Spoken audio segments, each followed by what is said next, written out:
She stood alone at the edge of the ballroom, a glass of untouched champagne growing warm in her hand, and realized that her husband had not looked at her once in 3 hours. The chandeliers threw 1,000 candles worth of light across the gilded hall, catching the flash of jewels and the swirl of silk gowns. Laughter rippled through the crowd like water over polished stone. Music from the string quartet wove a melody meant for romance, for whispered promises, for stolen glances between lovers.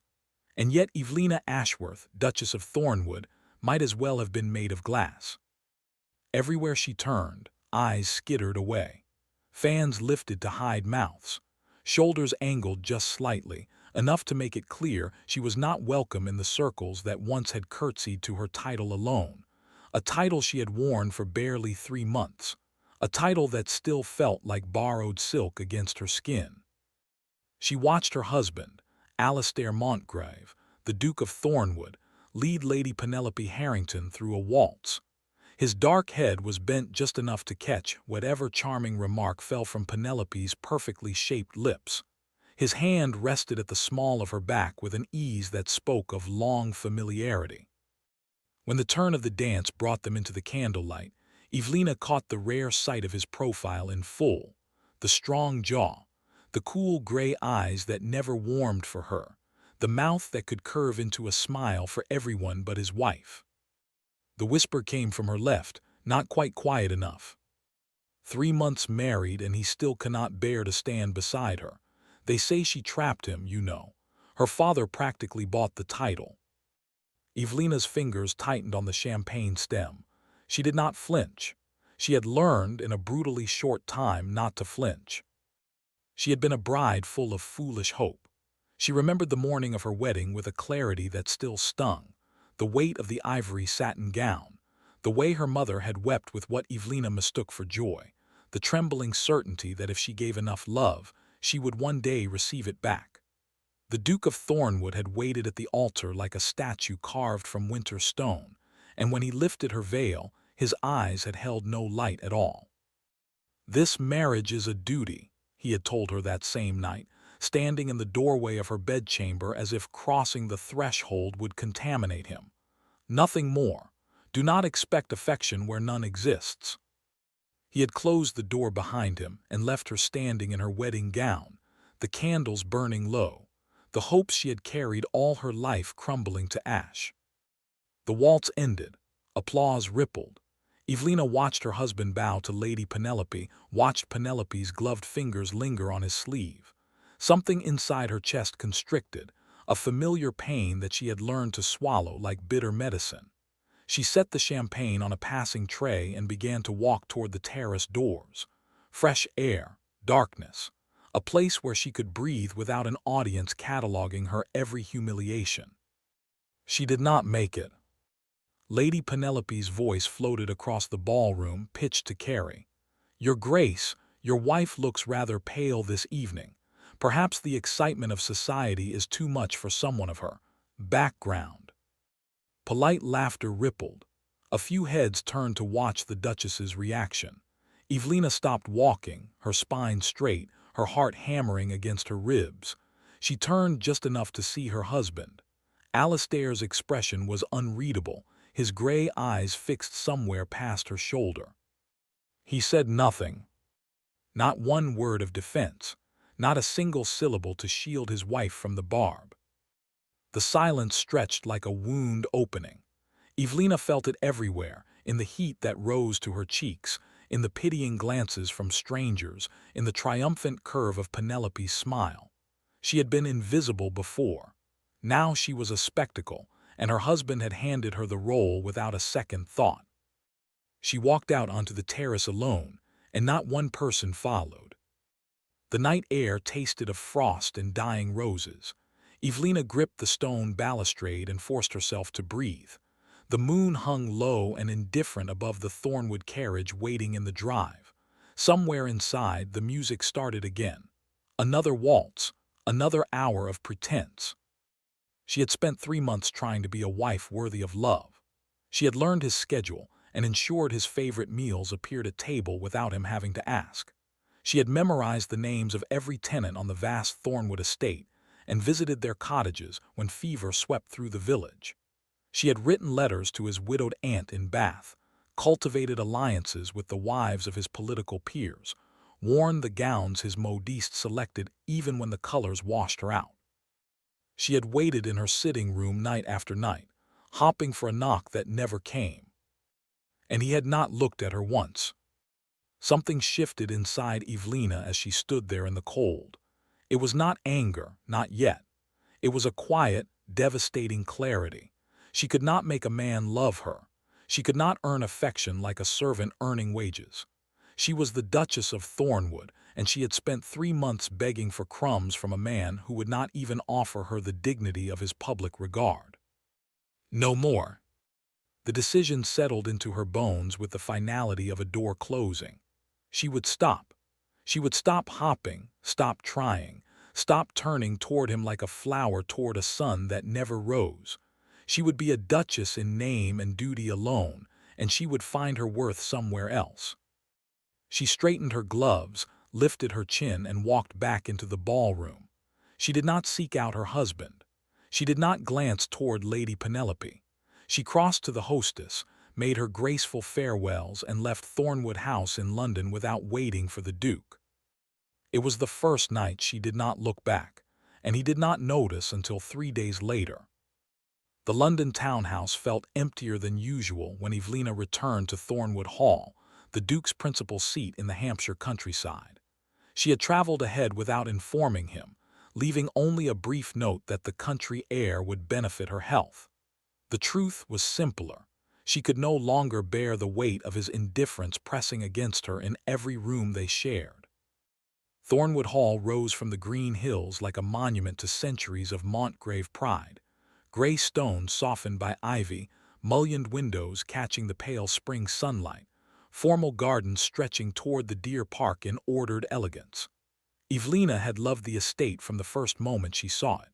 She had imagined children running across the lawns, summer picnics by the lake, a marriage that filled the ancient halls with warmth instead of echoes. Now she walked through the great front doors and felt only the familiar ache of loneliness. The servants greeted her with the polite efficiency reserved for a mistress they respected but did not know. Mrs. Thorne, the housekeeper, curtsied and inquired about the journey. Mr. Finch, the butler, took her traveling cloak. Everything was exactly as it should be, and nothing was as she had dreamed. Evelina did not retreat to her chambers to brood. She had done enough of that in the early weeks of her marriage, weeping into silk pillows while her husband slept in a separate wing of the house, untroubled by her tears. Instead, she changed into a simple walking dress, called for her maid, and announced her intention to visit the tenant farms on the eastern boundary. The maid, a young woman named Bess who had grown fond of her kind mistress, looked startled. "Begging your pardon, your grace, but the tenants are not expecting a visit. The ground is still soft from the rains. Perhaps a carriage." "I will walk," Evelina said. "I have been sitting in carriages and drawing rooms for months. I need to move." She needed to do something, anything, that reminded her she was more than a rejected wife. Her father might have purchased her a title through advantageous marriage, but she had spent her girlhood learning the management of his country estate, crop rotations, tenant welfare, the delicate balance of land and labor that kept a great house running. Those skills had not abandoned her. She would not let them wither while she waited for a love that would never bloom. The eastern farms were modest, a cluster of cottages and sheepfolds tucked into the rolling hills. Evelina walked the muddy lanes with her skirts lifted, Bess trailing behind with a basket of medicinal herbs and fresh bread. The first cottage they approached belonged to the Miller family, whose youngest child had been ill with a chest complaint when Evelina last heard news from the steward. The mother, a gaunt woman named Agnes Miller, opened the door and gaped at the sight of the young duchess on her doorstep, hemmed 6 inches deep in mud, cheeks pink from the wind. "Your Grace, we had no word, there's nothing prepared." "I did not come for a prepared visit," Evelina said gently. "I came to see how little Thomas is faring. I have some remedies from the still room if you will allow me." Agnes Miller's eyes filled with tears. She stepped aside and let the Duchess into the cramped, spotless cottage. The child lay on a pallet by the fire, his breathing labored but steadier than it had been a fortnight ago. Evelina knelt beside him, heedless of her fine gown, and pressed a cool hand to his forehead. She had not been raised to stand on ceremony. Her father's wealth had come from shipping, not bloodlines, and her mother had taught her that kindness cost nothing but meant everything. For 3 months she had tried to cram herself into the mold of a proper aristocratic bride, formal, distant, correct. She had failed at it spectacularly, and in failing she had lost herself. Here, in a tenant's cottage with the smell of peat smoke and wool in the air, she felt more like herself than she had since her wedding day. She stayed for an hour, long enough to brew a tincture for Thomas's cough and listen to Agnes's worries about the leaking roof that the estate steward had promised to repair before winter. Evelina made a mental note to speak with the steward herself. She had authority as Duchess. She had simply been too heartsick to use it. When she finally rose to leave, Agnes caught her hand and pressed it between work-roughened palms. "You are a good lady, your grace. The Duke is fortunate." Evelina's smile flickered but held. "Thank you, Mrs. Miller. I will see about the roof." She walked back toward the great house with a strange lightness in her chest. It was not happiness, not yet, but it was purpose. It was the first small step toward building a life that did not revolve around a man who barely remembered she existed. Over the following weeks, Evelina threw herself into the estate with a quiet, methodical determination. She reviewed accounts, consulted with the steward, a capable but overworked man named Sir Henry Whitfield who had lost a leg at Waterloo and walked with a polished oak cane, and began a systematic program of repairs and improvements. She visited every tenant cottage, learned the names of every child, and started a small school in the village for the children who could not afford tutors. She did all of this without once seeking her husband's approval. The Duke of Thornwood returned from London to find his household running with an efficiency he had not noticed before. Fresh flowers appeared in the halls. The menus shifted to reflect his preferences without him having to request it, a thing his wife had always done. But now, she did not linger at dinner hopping for conversation.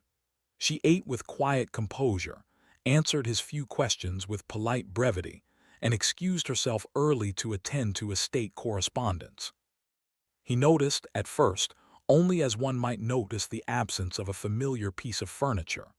The drawing room felt different without her needlework abandoned on the side table. The sound of her pianoforte, which she had played haltingly in the evenings, ceased entirely.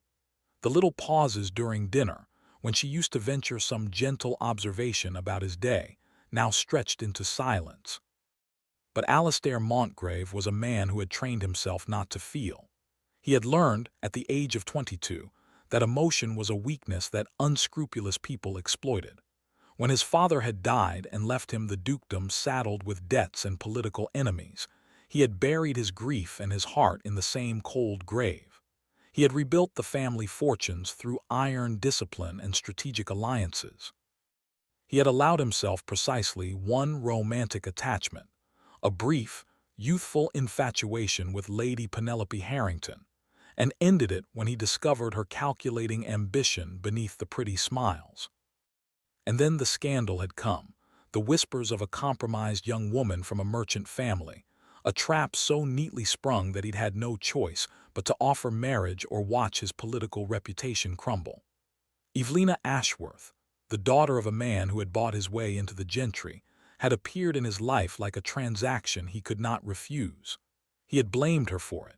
He had looked at her hopeful eyes and seen only the instrument of his humiliation. It did not occur to him, in those first quiet weeks after London, that he might have been wrong. The first crack in his composure appeared on an unseasonably warm afternoon in late April. Alastair had spent the morning reviewing boundary disputes with his land agent and needed the fresh air to clear his head. He walked through the formal gardens toward the orangery, a path he rarely took, and stopped short at the sound of laughter. Evelina's laughter. He knew it instantly, though he could count on one hand the number of times he had heard it. It was a sound like bells and sunlight, utterly at odds with the subdued wife who moved through his house like a quiet shadow. He rounded the hedge and stopped again. His wife sat on a stone bench near the greenhouse door, a sketchbook open on her lap. Beside her, leaning on his cane with an easy smile, was Sir Henry Whitfield. The steward was pointing at something in the sketchbook, and Evelina was laughing, genuinely laughing, her cheeks flushed with pleasure, her eyes bright with an animation Alistair had never seen directed at him. "The roses will never tolerate that much shade," Henry was saying, his tone warmly teasing. "You will have sulky blooms and an entire greenhouse full of dramatic foliage.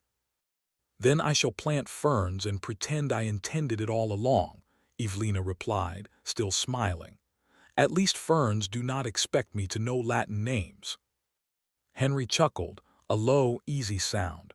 "I can teach you the Latin names if you wish." Alistair felt something unfamiliar twist in his chest. It was small and sharp, like a splinter lodged just beneath the skin. He did not recognize it at first. He had not felt jealousy in so many years that the sensation was foreign, unwelcome. He stepped forward and both heads turned. Henry rose immediately, his expression shifting to professional deference. Evelina's smile faded, not into guilt, there was nothing guilty in her bearing, but into the polite neutrality she now wore like a shield. "Your Grace," Henry said, bowing, "I was just reviewing the Duchess's plans for the kitchen garden expansion. Her ideas are excellent." "Are they?" Alistair's voice came out flatter than he intended. His gaze remained fixed on his wife, who was calmly closing her sketchbook as if his presence were merely an interruption to her afternoon. "You have been busy," he said to her, and it sounded like an accusation. Evelina rose gracefully, smoothing her skirt.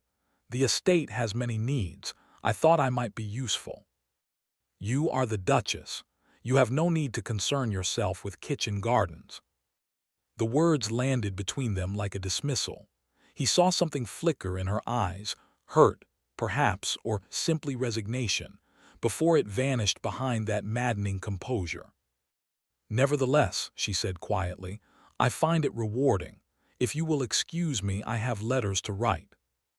She curtsied, the motion precise and utterly impersonal, and walked back toward the house without a backward glance. Henry, after a moment's hesitation, followed her with his eyes before recollecting himself and turning to attend to his duties. Alistair stood alone in the garden, surrounded by the scent of blooming jasmine, and felt the splinter dig deeper. The days that followed marked a shift between them that Alistair could not name but felt acutely. Evelina continued her work on the estate with the same quiet competence, but she no longer informed him of her plans. She no longer sought his opinion on the menu or the guest list for the small dinner parties his political allies required. She managed everything with the efficiency of a woman who had decided she did not need her husband's input or his attention. She dined with him in the evenings because duty required it, and their conversations were civil, even pleasant, but hollow. She asked about his day and listened to his answers without the yearning that had once filled her eyes. She did not linger over dessert. She did not pause at his study door on her way to bed. She simply left. And he, who had spent 3 months avoiding her presence, found himself watching the door long after it closed behind her. The jealousy took root slowly, fed by small observations that accumulated like raindrops before a storm. He noticed the way Henry Whitfield's gaze followed his wife across the great hall. He heard the servants speak of the Duchess's kindness with a warmth they never used for him. He saw the tenants tip their hats to her in the village, their faces lighting with genuine affection, and realized with a jolt that his wife had built an entire life at Thornwood, a life full of purpose and respect and connection, while he had been ignoring her. And she was not lonely. That was the most unsettling part. She had surrounded herself with people who valued her, and she no longer seemed to notice his absence. The woman who had once waited for him with trembling hope was gone, replaced by a serene stranger who did not need him at all. The first true confrontation came on the evening of the Thornwood Garden Party, an annual tradition that Alastair's mother had started decades earlier. The gentry from 3 counties gathered on the south lawn beneath swags of lanterns, drinking champagne and admiring the roses that Evelina herself had helped to revive. She had planned the event with meticulous care, and it showed. The tables groaned with delicacies, the string quartet played from the pavilion, and every guest exclaimed over the beauty of the grounds. Alastair stood near the champagne fountain, enduring the tedious conversation of a neighboring baronet, while his eyes tracked his wife through the crowd. She wore a gown of deep rose silk that brought out the warm tones in her brown hair, and she moved among the guests with an ease that had been absent in London. She laughed at someone's jest, touched an elderly lady's arm with genuine solicitude, and paused to speak with a young couple about the new school. She was, he realized with a strange catch in his throat, radiant. And then Lady Penelope Harrington arrived. She swept onto the lawn in a gown of ice-blue muslin, her golden hair dressed with pearls, her smile sharp as cut glass. She had not been invited. Alastair had deliberately removed her from the guest list after London, but Penelope had never required invitations. She attached herself to a bewildered viscount and sailed into the party as if she owned it. Evelina saw her and went very still. Alastair saw his wife's shoulders tighten, saw the careful composure settle over her features like a mask. He should have moved then. He should have crossed the lawn, taken his wife's arm, and made it unequivocally clear that Lady Penelope was not welcome. But he hesitated. Old habits, old caution, old coldness, and in that hesitation the damage was done. Penelope found her moment beside the rose arbor, where a cluster of gossiping matrons had cornered Evelina to compliment the gardens. The golden-haired viper inserted herself into the group with the grace of a serpent sliding through grass. "Duchess," Penelope said, her voice carrying with theatrical clarity, "how industrious you have become.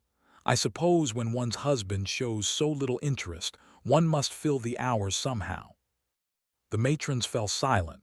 Evelina's face paled, but she did not look away.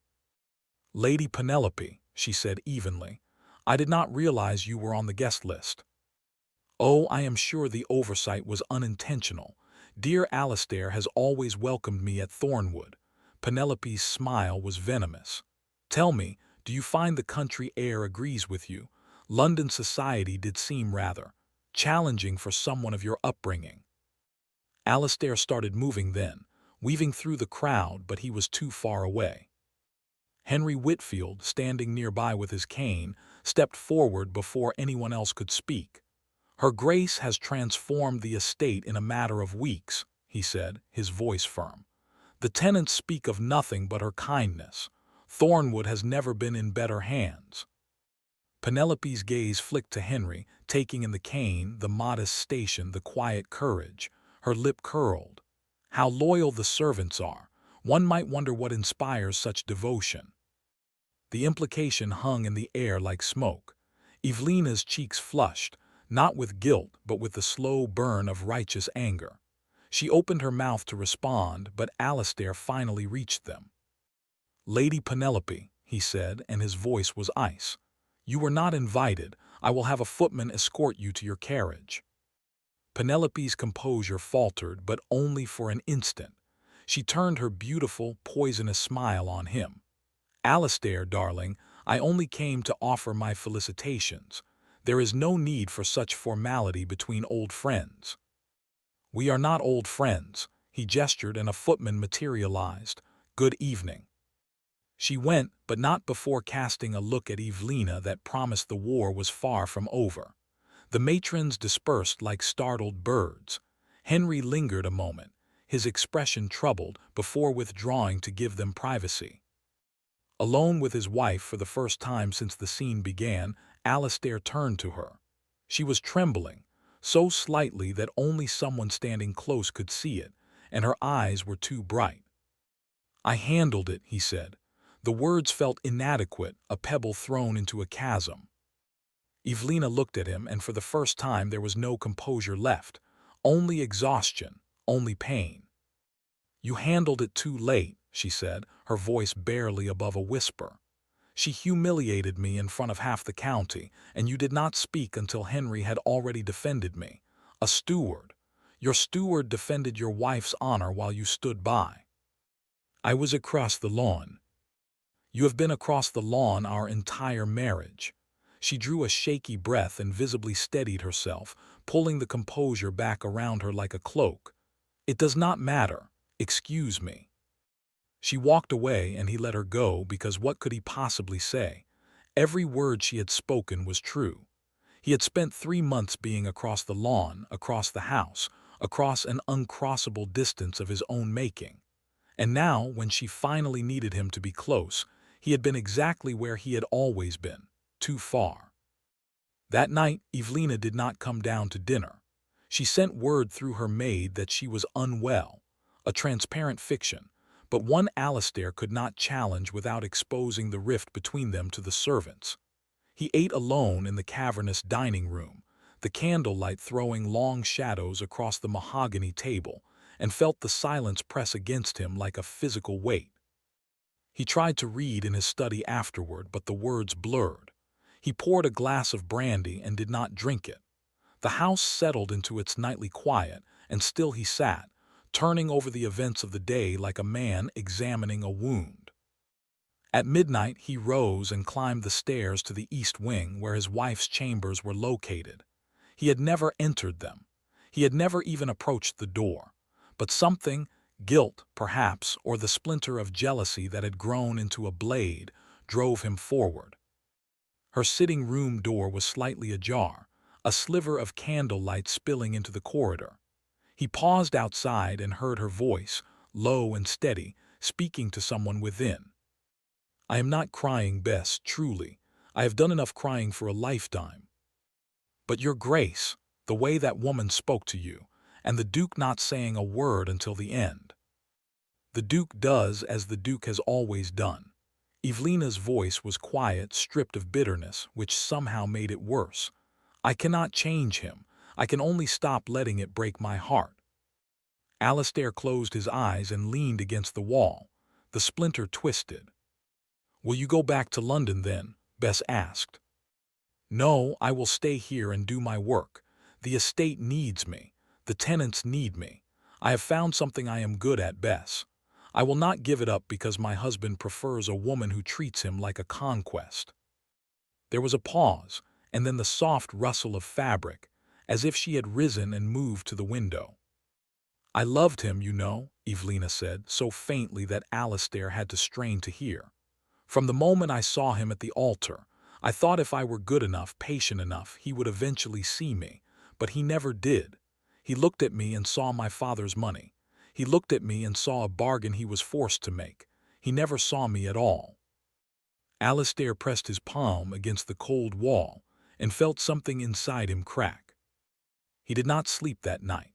He sat in the dark of his own chamber and replayed every moment of their marriage with the brutal clarity of a man who had been willfully blind. Her hopeful smiles in those first weeks, the way she had learned his preferences and anticipated his needs without ever being asked. The dinner conversations she had tried so hard to start, only to meet his curt replies. The light dying in her eyes, so slowly that he had not noticed until it was gone. And beneath all of it, the bedrock truth he had refused to examine. She had not trapped him. He had investigated the circumstances of their betrothal enough to know that her father had orchestrated the compromising situation that forced the marriage. The merchant had sacrificed his daughter to secure a title, and Alistair had punished the daughter for the father's sins. He had been a coward and a fool, and he had lost something precious before he even understood its value. The next morning he went looking for her and found her in the estate office, bent over account ledgers with Henry Whitfield at her side.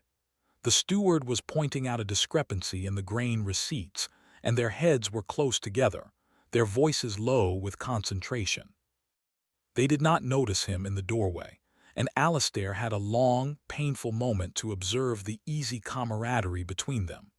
The way Henry smiled at her, the way she trusted his counsel, the way they worked together like partners in a shared endeavor. It should have been him. He should have been the one sitting beside her, helping her with the ledgers, earning her smiles.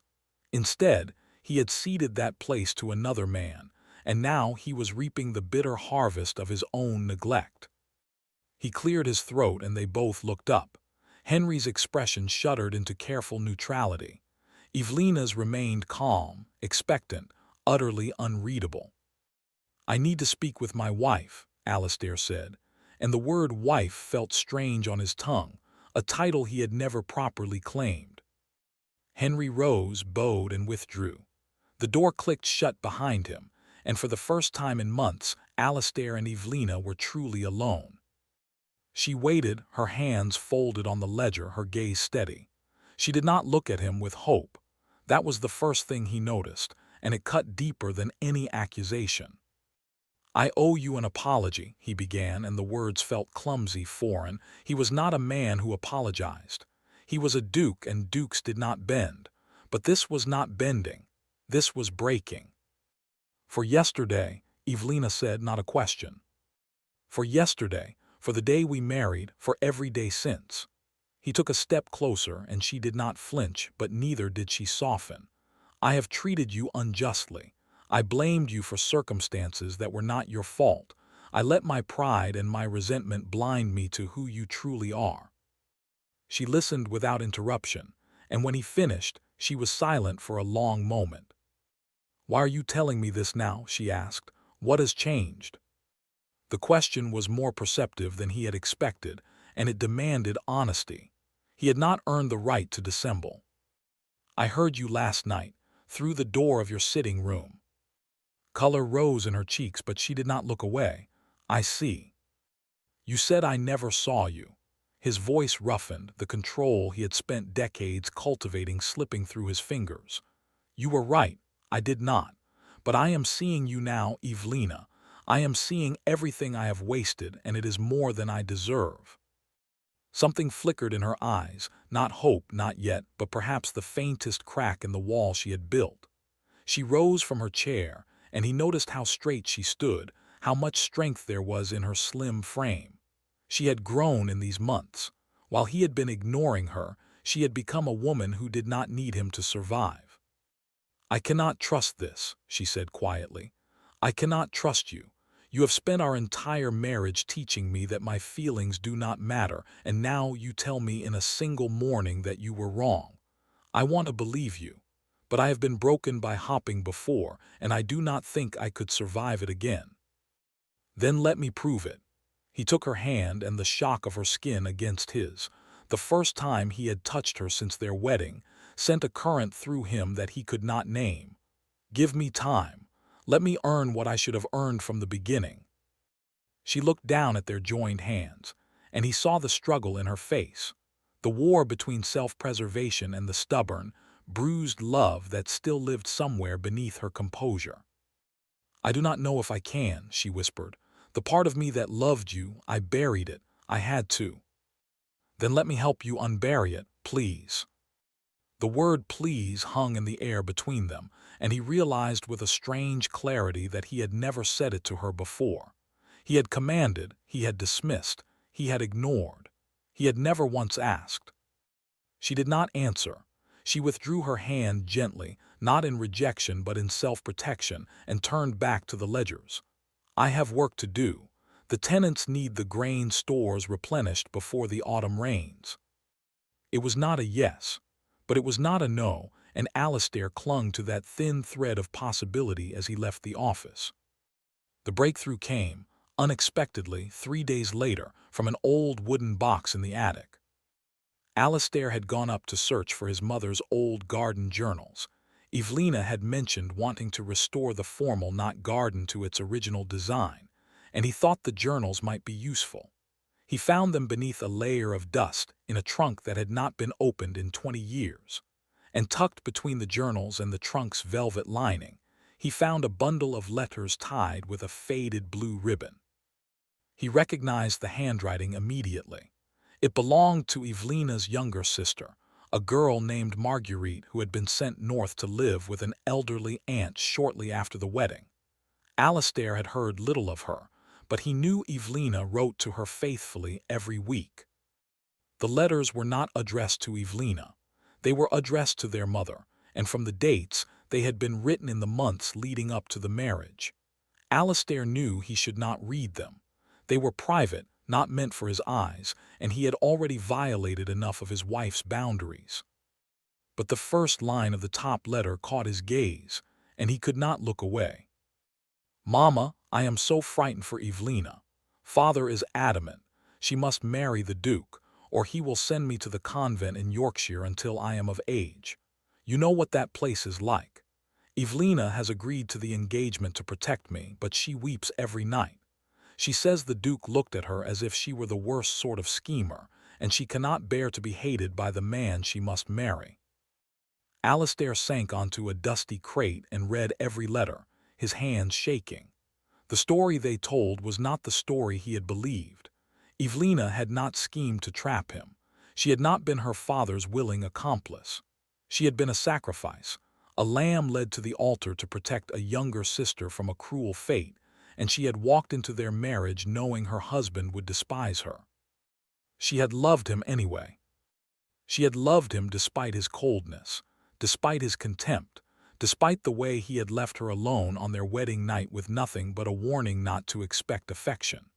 She had loved him through all of it, and he had repaid her with 3 months of silence and a public humiliation at the hands of his former lover. He sat in the dusty attic with the letters scattered around him, and wept for the first time since his father's funeral. When he descended an hour later, his eyes were red but his purpose was clear. He searched the house until he found his wife in the library, seated by the window with her sketchbook, the afternoon light gilding her hair. She looked up when he entered, and something in his expression made her set the sketchbook aside. "What is it?" she asked. "You look as though you have seen a ghost." "I found your sister's letters." Her face went white. She stood slowly, one hand gripping the back of the chair. "You read them." "I should not have, but I did." He crossed the room and stopped before her, close enough to see the rapid pulse beating at her throat.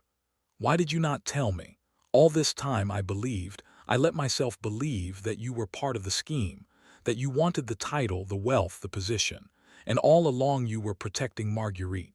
You sacrificed yourself and I never even asked." "Would it have mattered?" Her voice was hoarse. "If I had told you the truth on our wedding day, would you have believed me?"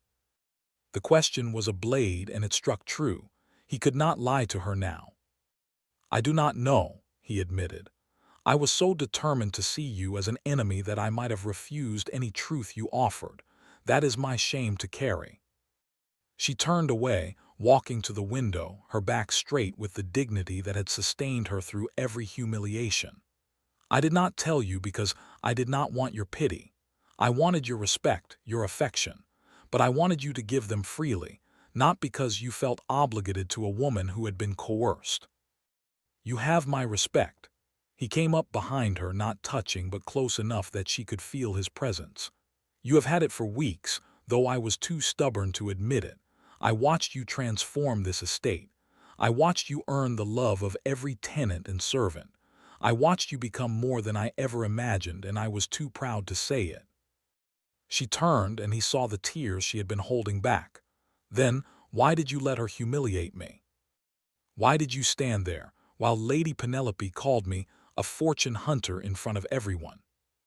He had been dreading this question, but he owed her the full, ugly truth. "Because I was a coward," he said. "Penelope and I, years ago, before I inherited, there was an understanding between us. I ended it when I discovered her true nature, but she has always held that history over me. She threatened to ruin your reputation even further, to spread lies that would destroy what little standing you had in society. I thought if I ignored her provocations, she would lose interest. I was wrong. I should have defended you publicly from the very beginning, and I failed." Evelina stared at him, and he saw the war inside her, the desire to believe him battling against months of accumulated hurt. She is the one who started the rumors that forced our marriage, isn't she? She asked. She wanted to destroy you by saddling you with a wife you would despise. He nodded, the bitter irony of it burning in his throat. Yes, and I played directly into her hands. I let her poison me against you, and I spent our marriage punishing you for her schemes. Evelina closed her eyes, and 2 tears slipped down her cheeks. He caught them with his fingertips before he could stop himself, the gesture so tender that it shocked them both. I loved you, she said, her voice breaking.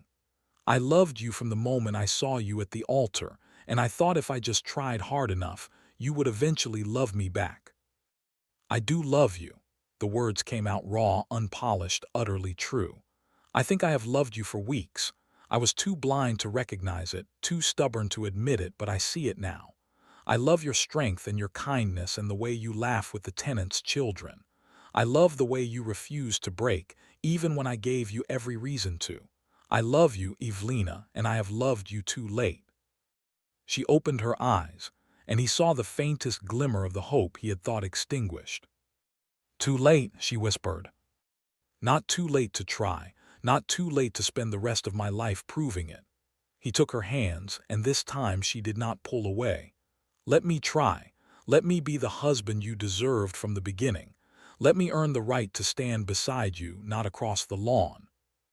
She looked at him for a long, trembling moment, and then she did something he did not expect. She laughed, a wet, hiccuping laugh, but a laugh nonetheless. You are terribly dramatic when you finally decide to feel things, she said. The tension shattered. He laughed too, a rusty, unpracticed sound, and pulled her into his arms. She came willingly, her head fitting against his shoulder as if it had always belonged there, and he held her with the desperate gratitude of a man who had nearly lost everything. I will make this right, he murmured into her hair.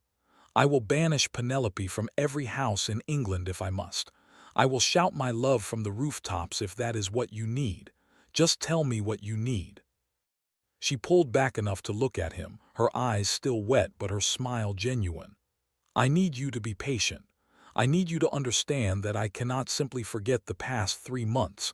I need time to trust again. Then time you shall have, all the time in the world. And he meant it. He meant it with every fiber of a heart that had been frozen for too long and was finally, painfully, beginning to thaw. The weeks that followed were not a fairy tale. There were no magical transformations, no sudden erasure of old wounds. Healing, Evelina learned, was a slow and uneven process, full of setbacks and small victories. Alistair did everything he promised. He banished Lady Penelope from Thornwood and made it known throughout society that anyone who slighted his wife would answer to him. He began joining Evelina on her rounds of the estate, learning the tenants' names, listening to her ideas with genuine attention. He commissioned a new roof for Agnes Miller's cottage within the week. He also, to her quiet satisfaction, found occasion to speak stiffly but politely to Henry Whitfield, acknowledging the steward's loyalty to the estate and to its duchess. Henry, wise enough to read the situation, maintained a scrupulous professional distance thereafter, though he continued to be one of Evelina's most trusted advisors. But it was the small things that mended the cracks between them. The way Alistair began leaving flowers on her breakfast tray, not hothouse roses ordered from London, but wildflowers he picked himself from the meadows. The way he started appearing in the library in the evenings, not to interrupt her reading, but to read beside her in companionable silence. The way he learned to ask about her day and actually listen to the answer. And the way he touched her, not with demand but with reverence. A hand at the small of her back when they walked together, fingers brushing hers across the dinner table, a kiss pressed to her forehead before he retired to his own chambers each night, because she was not yet ready for more and he did not push. One evening in late summer, they stood together on the terrace overlooking the restored knot garden, the air thick with the scent of lavender and the last light of sunset.